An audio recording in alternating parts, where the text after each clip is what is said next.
군 당국이 6.25와 천안함 피격 사건, 연평도 포격 도발 등 특정 계기일과 주요 안보 현안에 맞춰 실시하던 장병 대상 특별정신 교육을 2018년 남북정상회담 이후 파행 운영한 것으로 나타났습니다. 대신 국방부는 남북정상회담 성과 교육을 전 군에 실시하도록 지시했는데요. 이처럼 문희군의 주적 개념이 희미해진 가운데 새롭게 출범하는 윤석열 정부에서는 북한이 주적이라는 개념이 다시 명기될 것으로 보여집니다.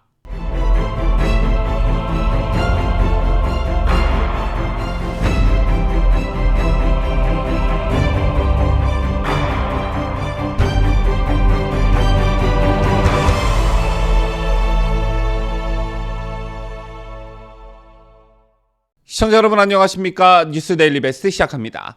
문재인 정권 내내 논란이 되었던 것이 있었죠. 국회에 출석한 국방장관 등에게 우리의 주적은 누구냐는 질문에 북한입니다. 우리의 주적은 북한입니다. 라는 명쾌한 답을 들을 수가 없었습니다. 그 쉽고도 간단한 답을 말이죠. 자, 그러더니 우리나라의 국방백서에 북한이 우리의 주적이라는 표현이 공식적으로 삭제되는 일이 있었습니다. 여기에 더해 북한을 자극한다며 이명박 박근혜 정권에서 만들어진 킬체인 대량 응직보복이란 용어도 국방백서에서 사라졌습니다. 자, 그런데 군 당국이 6.25와 천안함 피격 사건, 연평도 포격 도발 등 특정 계기일과 주요 안보 현안에 맞춰 실시하던 장병 대상 특별정신 교육을 2018년 남북정상회담 이후 파행 운영한 것으로 새롭게 드러났습니다. 북한의 위협과 실체를 장병들이 명확하게 인식할 수 있는 교육마저 없애버린 것인데요. 당초 국방부는 지난 2016년 북한 위협에 대한 대비태세를 강화하는 차원에서 특별 정신교육을 확대 개편해 매달 실시했습니다. 문재인 정부가 들어선 2017년 5월 이후에도 교육은 계속됐다고 하는데요. 그런데 2018년 4월 27일 판문점 남북정상회담을 전후로 교육 내용이 급변했습니다. 이때부터 6.25, 천안함 피격 사건, 연평도 포격 도발 등 북한의 대남 공격을 다룬 특별정신교육은 자취를 감췄고 대신 국방부는 2018년 5월 2일과 9월 27일 두 차례에 걸쳐 남북정상회담 성과 교육을 전군에 실시하도록 지시했습니다. 또 정상회담을 이틀 앞두고 실시된 그해 4월 교육부터는 영화 속 군인정신이라는 주제로 새로운 형태의 특별정신 교육이 등장했는데 군인정신 고치라는 명목으로 영화의 주요 장면을 편집해 보여주고 해설하는 형식이었다고 합니다. 그 이후 2019년 3월까지 이런 방식의 영화 교육이 이어졌지만 이후로는 이마저도 사라졌다고 하는데요. 2020년에는 특별정신교육이 전무했고 지난해에만 서해 수호의 날 나흘 전 단 한 차례 교육이 실시됐습니다. 자, 그런데 특별정신교육이 없어진 시점이 문제가 되고 있습니다. 특별정신교육이 없어진 시점이 공교롭게도 문재인이 해군 2함대 사령부에서 처음 열린 서해 수호의 날 기념식 참석을 앞두고서였다는 건데요. 여러분 기억하고 계실 테지만 바로 전에 문재인은 취임 후 처음으로 국립대전현충원에서 열린 같은 기념식에 참석했다가 봉변을 당했죠. 행사장에서 천안함 영웅 고 민평기 상사 어머니 윤청자 여사로부터 천안함 폭침이 누구의 소행인지 말해달라는 돌발 질문을 받고 제대로 대답하지 못해 한동안 비판 여론에 직면했었습니다. 또 당시 옆에 있던 김정숙 씨의 독살스러운 표정이 논란이 되기도 했었는데요. 이 때문에 당시 군 관계자들 사이에선 청와대 주관으로 기획한 행사라는 반응과 함께 정부가 없앴던 특별정신교육을 일회성으로 되살린 건 홍보성 교육이 아니냐는 비판이 나왔습니다. 참고로 국방부는 올해 서해 수호의 날을 전후해선 따로 특별정신교육을 하지 않았다고 하는데요.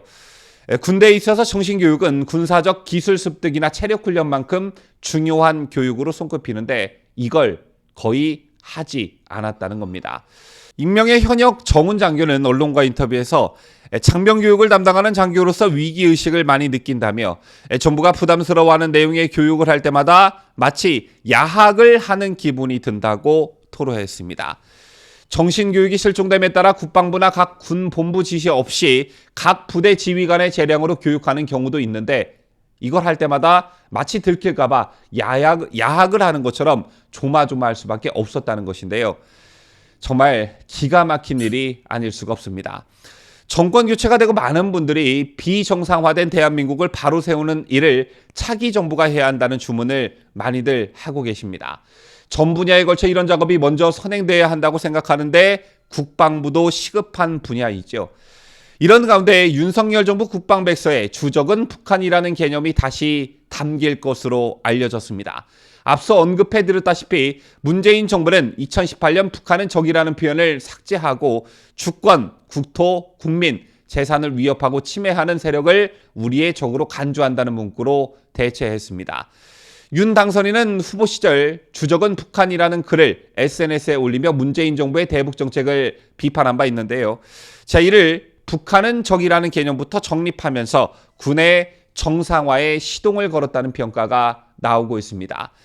이 밖에 장병의 안보관 교육도 강화될 예정입니다. 인수위 관계자는 장병들이 올바른 안보관을 갖게 만들 것이라며 교육 콘텐츠에 문제가 많아 바로잡을 건 바로잡겠다고 설명했습니다. 자, 여기에 이종섭 국방부 장관 후보자도 장병들의 안보관을 지적했는데 이 후보자의 발언 직접 들어보시겠습니다. 장병들 가치관이랄까 어떤 정신세계에 있어 중심을 잘 잡지 못하고 있지 않느냐 하는 것이 일반적인 평가입니다. 국방부 장관 후보자가 열의를 가지고 있는 만큼 새 정부에서는 적의 실체를 구체화하는 교육이 강화될 것으로 보여지는데요. 이 밖에 한미 군사 동맹도 최근 북한의 미사일 도발에 맞서 더욱 밀착하는 분위기입니다. 미 해군 핵 추진 항공모함 에이브러햄 링컨호가 이번 주 동해 공해상에 진입할 것으로 알려졌습니다. 미 항모의 동해 진입은 2017년 11월 이후 4년 5개월 말인데 북한의 풍계리 핵실험장 갱도를 복구하면서 7차 핵실험 가능성이 커지자 강력한 대북 경고 메시지를 대내외에 알리려는 의도란 해석입니다. 북새군 관련 소식통에 따르면 링컨호 항모 강습단은 오는 15일을 전후로 동해 공해상에 진입할 것으로 전해졌습니다.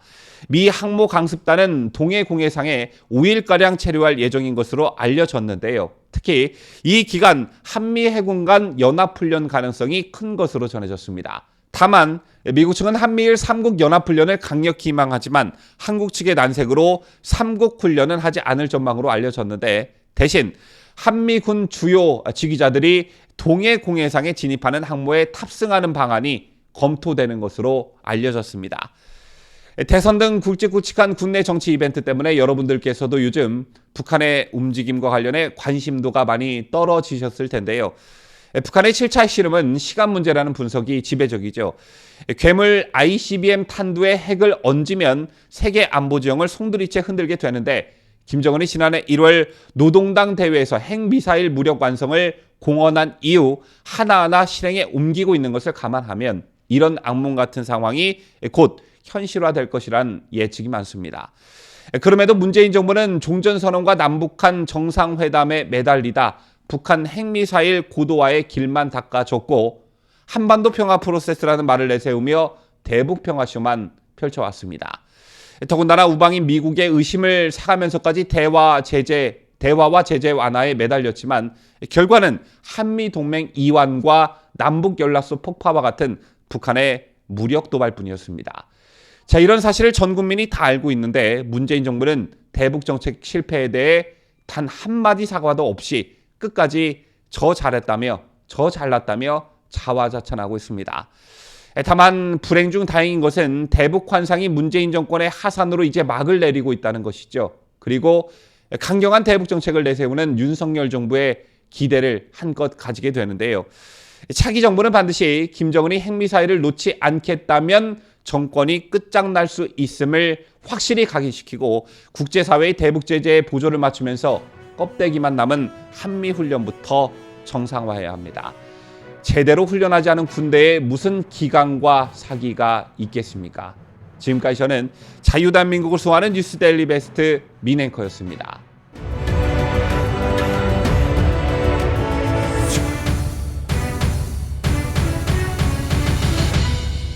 함께해요. 뉴스데일리 베스트.